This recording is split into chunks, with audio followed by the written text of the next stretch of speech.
Bonjour. C'est moi Orson Welles. J'aime pas trop les voleurs et les fils de pute. Salut c'est nos ciné, votre rendez-vous avec le cinéma qui se présente là tout de suite à vous sous forme d'Extra Ball, notre petite sortie de piste régulière aussi brève que délicate et enjouée, l'occasion surtout pour nous de prendre un moment pour évoquer une sortie. En l'occurrence, on va causer de L'ombre d'Emily de Paul Feig avec mon camarade Stéphane Moïsakis. Salut Stéphane. Salut Thomas. C'est nos ciné Extra Ball spécial L'ombre d'Emily et c'est parti. Monde de merde. Pourquoi il a dit ça? C'est ce que je veux savoir. L'ombre d'Emily, ça nous raconte l'enquête que mène Stéphanie alias Anna Kendrick pour retrouver la trace de sa meilleure amie Emily, donc jouée par Blake Lively, qui a mystérieusement disparu et caché de nombreux secrets. C'est signé par Paul Feig, qu'on ne présente plus vraiment puisqu'il est l'auteur entre autres de Bridesmaid, de Spy, de The Heat ou encore du remake d'SOS Fantôme qui a beaucoup fait causer il y a 2 ans. Que vaut cette ombre d'Emily, Stéphane? Alors déjà, c'est le meilleur film de Paul Feig depuis Bridesmaids, pour moi. C'est aussi le plus surprenant et c'est aussi celui dans lequel il est plus à l'aise finalement. Parce que quand tu regardes par exemple le concept de Bridesmaids, l'idée de base, c'est qui peut paraître osé à la base, on va dire dans le contexte éventuellement hollywoodien. Moi, c'est pas tant que c'est osé, mais que je trouve ça finalement plus naturel. C'est que on va, montrer des femmes qui fondamentalement font caca. Je sais pas comment expliquer, mais qui ont comment dire, qui se comporteraient entre guillemets comme des hommes, en fait, comme certaines comédies un peu trash qu'on pouvait avoir à l'époque, les films avec Seth Rogen, ce genre de trucs. On va faire la même chose avec les femmes. Conceptuellement parlant, tu pourrais être barré en courant en te disant c'est quoi cette logique, mais sauf qu'en fait la force de Paul Feig, c'est justement de traiter ça de la manière la plus naturelle possible, et ce qui fait que finalement ça marche en fait, si tu veux. Et surtout, c'était, à défaut de dire novateur, en tout cas c'était relativement inédit à l'époque parce qu'il n'y avait pas ce genre de comédie romantique. Le voir s'attaquer par exemple à un film policier de la même sorte avec The Heat, une comédie d'espionnage, voire une comédie fantastique. Moi, j'ai beaucoup ri sur Spy et The Heat, mais pas sur SOS. Moi, je trouve vraiment que c'est des films ratés. Et le problème, en fait, c'est que c'est à la base des films ratés, je pense aussi. Parce que, déjà, Paul Feig, objectivement, c'est pas le cinéaste le plus rythmé en termes de comédie. C'est vraiment quelqu'un qui joue sur les situations et sur l'aspect sarcastique, social, en fait, qui peut faire ressortir.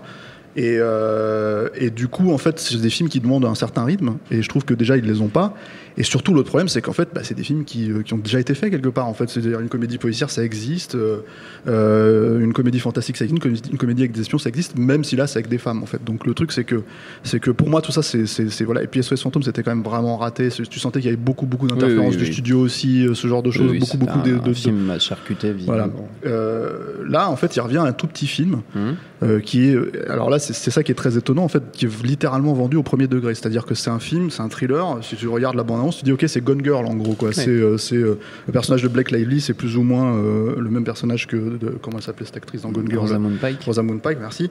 Et tu te dis voilà, c'est quelqu'un qui a quelque chose à cacher, qui a un énorme rapport social, qui a besoin de se montrer en avant.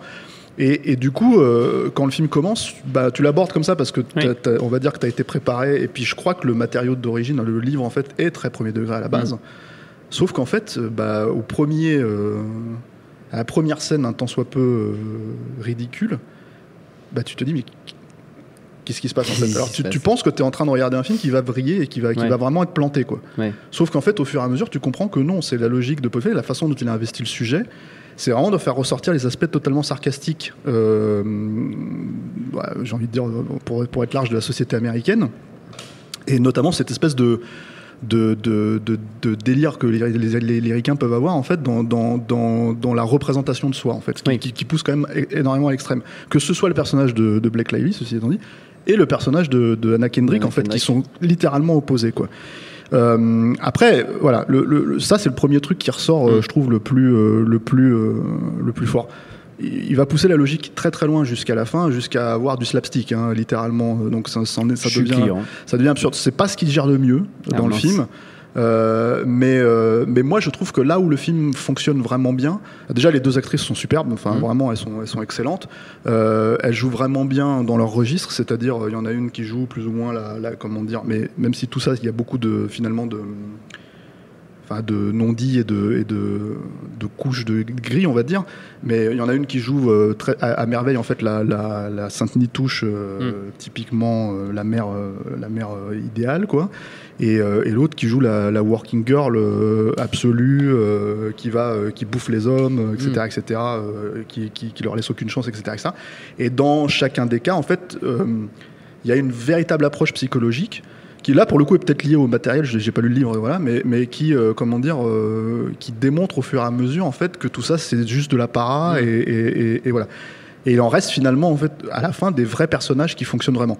Moi je trouve que là où le film se perd un peu, c'est justement quand il part dans ce slapstick là aussi, parce que d'un seul coup ça devient presque des pantins en fait à ce niveau-là. Et ça c'est un peu dommage. Il est plus jusqu'au bout. Ceci étant dit, voilà, alors c'est très difficile surtout que la bande-annonce révèle quand même déjà quelques trucs qu'il faut pas vraiment révéler, je trouve. C'est très difficile, c'est un peu comme Gone Girl, c'est-à-dire qu'à un moment donné t'as moins t'en sais sur le film et mieux c'est, parce qu'en fait voilà, parce que d'un seul coup voilà, tu t'es pas préparé forcément à ce qui va se passer. Et l'autre truc derrière, c'est que malgré tout, comme Gone Girl, tu peux revoir le film à l'aune de ce qui s'est passé, en sachant ce qui s'est passé. Il y a quand même une couche de caractérisation psychologique qui vaut ce que ça vaut, encore une fois, dans ce genre de truc, et de touche humaine en fait qui fonctionne, quoi. Donc c'est là en fait où moi je retrouve le Paul Feig qui m'intéresse. Celui aussi de Freaks and Geeks, de la série télé qu'il avait produit avec Apatow à l'époque. Il y a une vraie logique humaine dans sa façon d'aborder ces personnages-là. Et quelque part, en fait, même si encore une fois, c'est pas le film le plus joli, parce que c'est pas encore une fois un cinéaste visuel, c'est pas un cinéaste, du rythme et tout ça, une vraie, façon d'aborder un genre à sa propre manière à lui, cette fois sans trop d'interférences.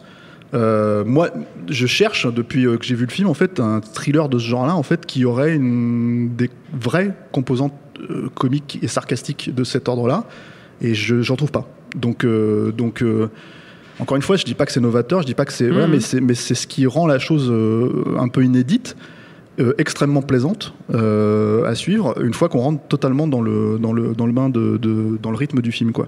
Donc vraiment grosse surprise, très étonné par la qualité, et je trouve ça, mais je pense que c'est très difficile à vendre en fait sous cet aspect-là.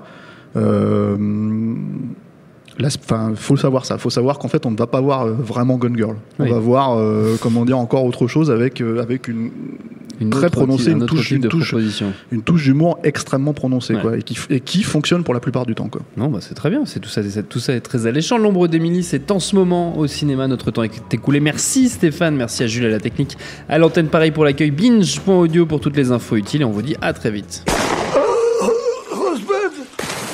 Binge.